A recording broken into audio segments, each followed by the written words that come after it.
минималната прословута работна заплата. След пълен апокалипсис, имайте предвид и нека ви след една голяма червена лампичка, че това са тотални глупости, тъй като работната заплата е цената на вашия труд и никой не ви кара и никой не ви задължава да си го продадете на цена от 1 лев на ден или 1 лев на месец. Вашия труд струва толкова, доколкото се споразумеете вие и човекът, който търси да купи такъв труд, т.е. вашият работодател. Никой синдикат, никой държавен чиновник или никой бюрократ не може да ви каже колко струва вашия труд. Вие остойностявате вашия труд и единствено от вас зависи да го продадете на по-добра цена. Така че следващия път, когато някой безумен синдикат ви каже подобно нещо, и като че това е тотална глупост, това беше доста важно уточнение, си мисля. Да, какво ви притеснява нарастването на минималната работна заплата?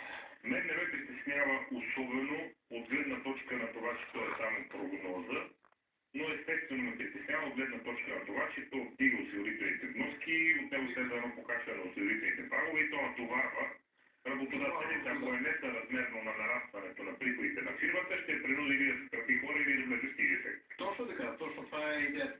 Така наречения economy of scale, сега съжалявам, че използвам английски термини, опитвам се да мисля български, но да го кажем така. Имате думата.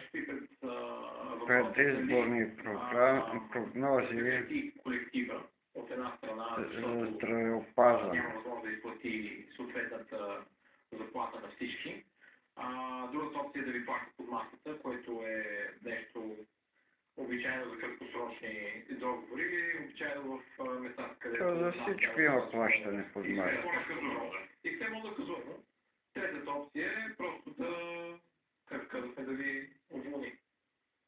Да ви уволни, именно заради това, че няма да може да ви плащат осигуровките и по този начин да останете без работа и съответно да отидете на пазара на труда, да търсите друго препитание.